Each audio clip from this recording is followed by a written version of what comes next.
3x3. Palagi pag pinapakita yan, you think of 3x3 because that's a complete set already. You got a scorer, you got a big man, and you got maybe a point guard and a shooting guard in the boss roots.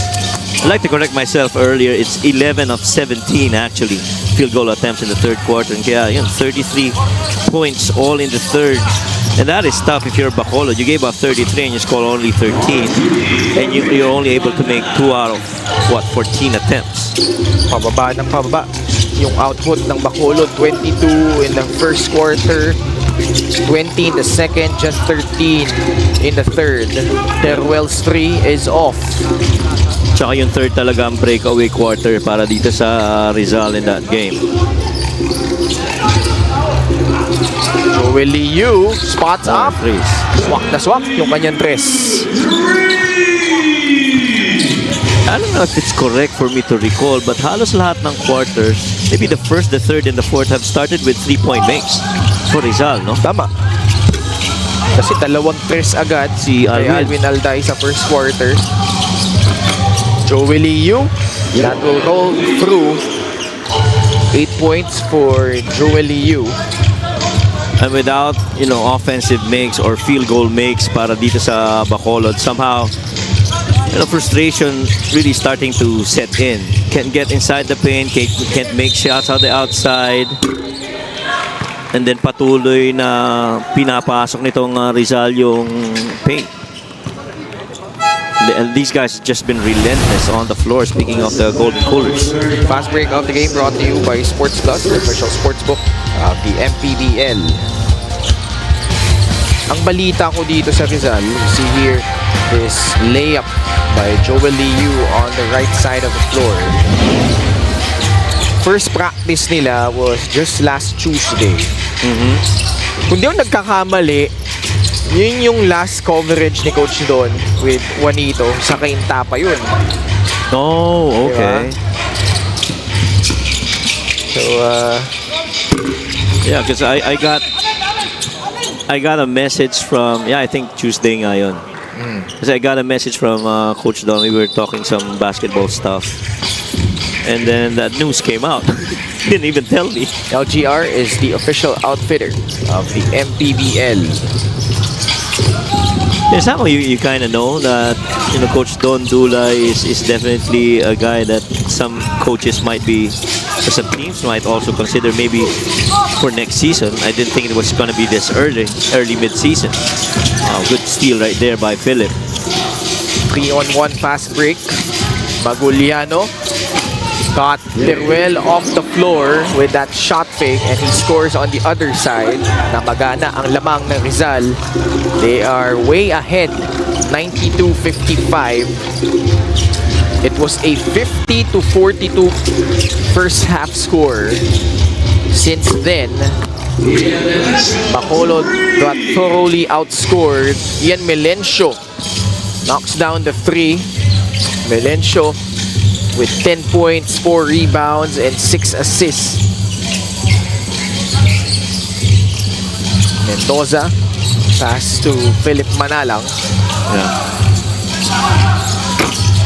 Maguliano drains the 3. Balik sa 37 ang lamang ng Rizal. See how every gap is plugged.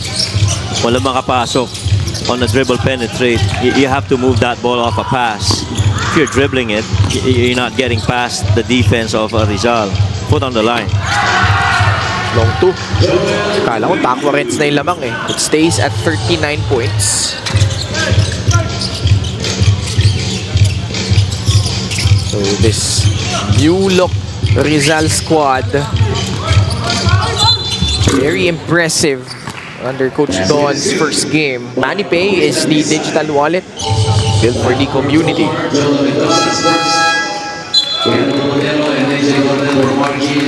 Coronel and Caballero return.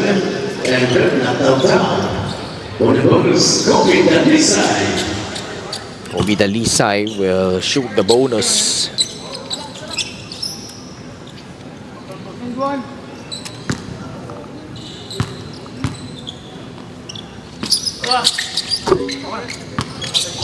Ogie Dalisay, 17 points. 97-61.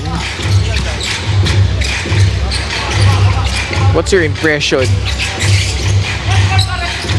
for on Rizal under Coach Don Dulay here, especially with what they did in the second half, Coach Mike?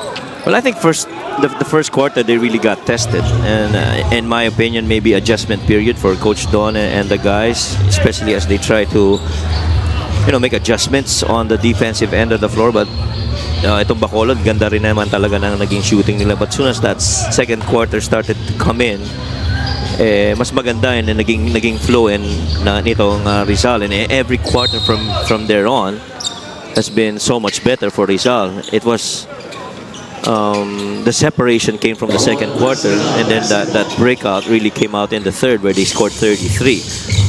Ako mahalaga dito yung nagpapatuloy yung scoring ni Alvin Alday, and even guys like Billy Robles and Jolo Mendoza, being very active on the offensive end. One might say, maaaring sabihin ni Coach Don that there are tougher games ahead of them, but this is a good indicator of how to start things for him and this Rizal Golden Coolers. Ako ang maganda rin makita dyan yung magiging involvement ng point guards like Keanu Caballero, the defensive stopper, in Joel Liu. There definitely will be situations where those guys are gonna have to play as really more point guard and more defender role para dito kay Joel Liu, as they, especially when he tries to defend against the primary scorers of the other team. He called his guys, well, back when he was still at the panel, he called the players of Rizal high-level role players, and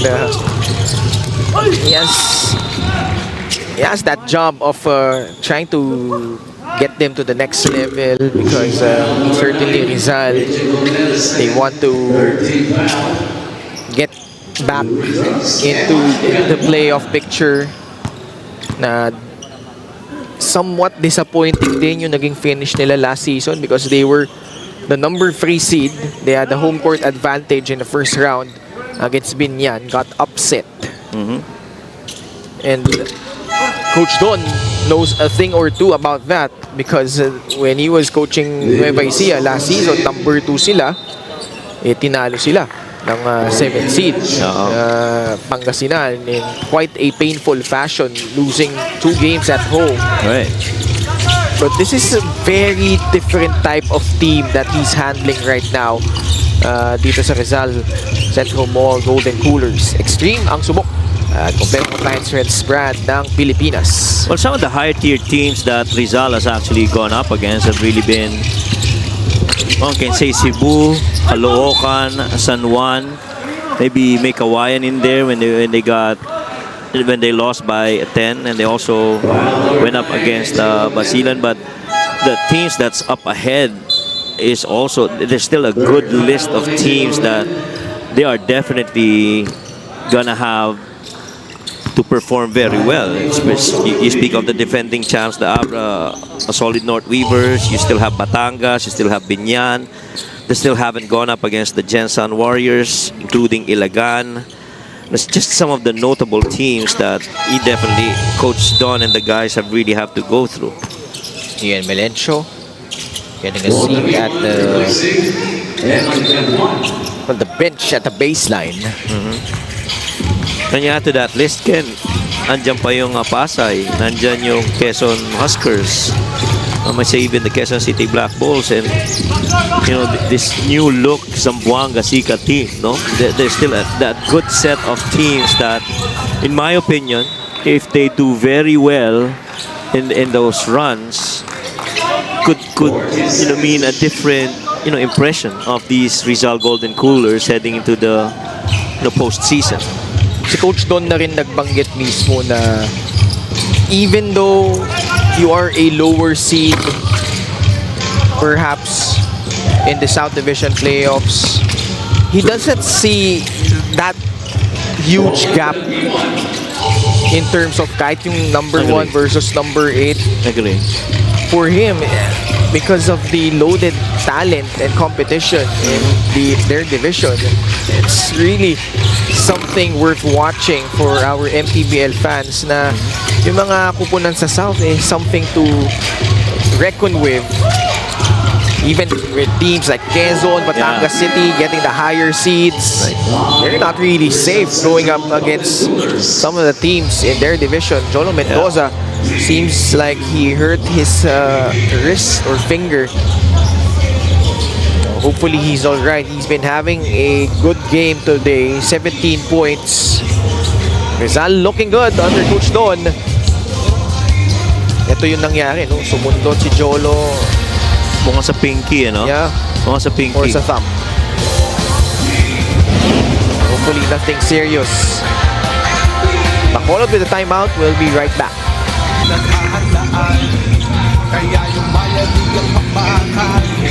Still with us at the Pasay Astrodome. Later on, the Voyagers will defend their turf against the unbeaten Caloocan Batang Kangkalu. As a result of Jensen's loss against Abra, dalawa na lang yung walang talo. Yeah. Caloocan and Quezon. J-Boy Gob, pinasok na dito. Getting a basket. At saka kanina yung mga na-mention mo about the lower seeded teams right now in the South, making it, kumbaga, halos unpredictable. Even if you get the top seed, you are looking at other teams that's right now, if the play-ins or the playoffs would start today, you still have to contend. If you're number one, you're gonna contend with teams like Zamboanga, who's looking pretty good, no? Even have maybe Basilan in there. Yeah. And Mindoro Tamaraws. That Mindoro Tamaraw is, I tell you, that's gonna be something. Kung free throw na ito, dito sa ating live stream ang subok at kompletong appliances brand ng Pilipinas. And knowing how they went through last season as we were there when we covered some of their games, as much as possible, gusto na lang iwasan yung play-in, no? Making their very first playoff appearance last season. Kay Mindoro Tamaraws. They will have a home game later this month sa June 20. Tutungo ulit ang Liga ng Bawat Pilipino sa Pola Oriental Mindoro. Sigurado ako ang daming manonood doon. Over 2 seasons that we've played, and ang ganda ng suporta ng mga taga Pola, ngayon mas lalo na dahil dito sa mga changes na ginawa nila this season, trying to be better, in terms of how they end up heading into the postseason. Why? Too strong on that free. Caballero ahead. Bola na sundot na agaw ni Veloso. Also, the free agency and trade window. Very interesting. Which teams will, how will they beef up their respective rosters as they gear up for a playoff run?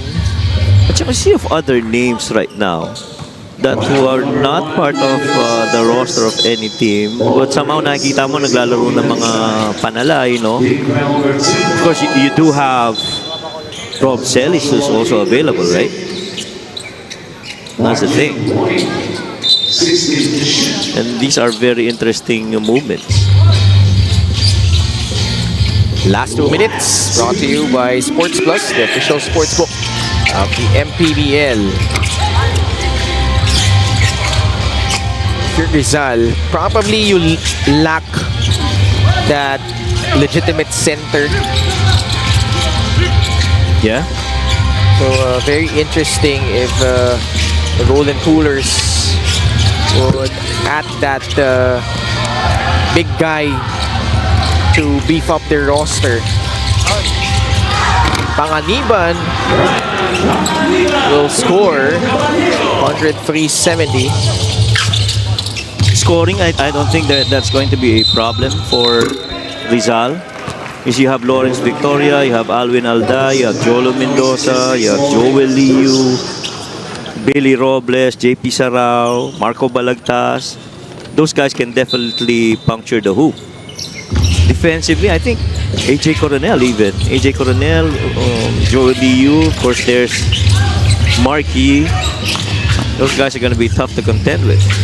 Tama ako, Mike, yung trade window ngayon, medyo mas napaaga eh. Kasi last season, it was way past the halfway point of the elimination round where that took place. But this season, we're roughly 1/3 of the elimination round kasi itong Rizal 5-4, 9 games. So they still have 18 more games including this one. So 2/3 of the elimination round yun. So that's a lot of games for them to reacquaint themselves with a new head coach. Yeah. Maging yung mga ibang kupunan din na gustong magpalakas.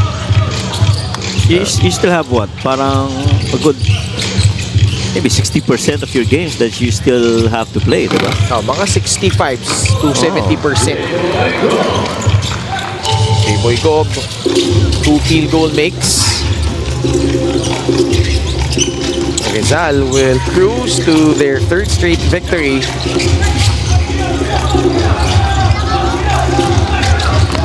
Saldivar, derecho, he gets 2 points, much to the delight of the guys from the bench.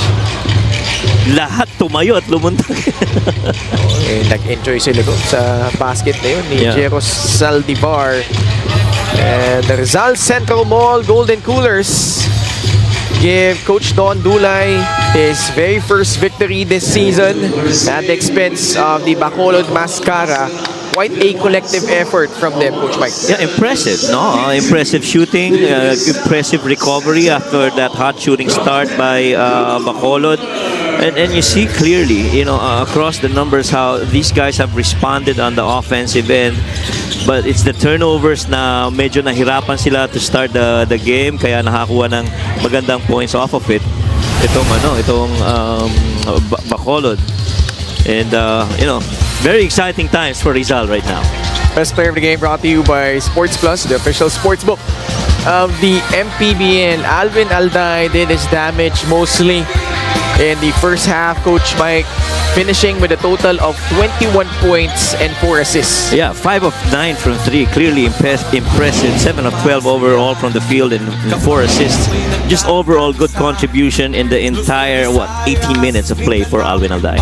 Final score, 72 for the Bacolod Mascara, 107 for the Rizal Central Mall Golden Coolers. Let's go courtside to Lyra. Alvin, congratulations. Back-to-back Best Player Awards plus 2,000 points. Truly a legacy milestone para sa iyo. At this stage of your career, saan mo pa kinukuha yung motivation para mag-compete at mag-perform at a high level? First of all, nagpapasalamat muna ako kay Daddy God sa magandang game and good health. Siyempre, yung motivation ko, yung family ko, laging nakasuporta sa akin, yung mom ko, dad ko, yung mga kapatid ko, and yung wife ko, siyempre, yung baby ko, si Adi and Adam. At sabi mo nga, matutuloy na ang unfinished business nyo ni Coach Don with him as the new coach dito para sa inyong koponan. Ano pa ang mai-expect namin dito sa revamp na Rizal? Siyempre, mas sisipagan pa namin, mas gagandahan pa namin. Kasi iba yung madadalang experience ni Coach Don, champion coach. Alam nyo naman yun. Lagi rin nasa playoff. So, yun lang, i-adapt lang namin yung mga ituturo ni Coach namin.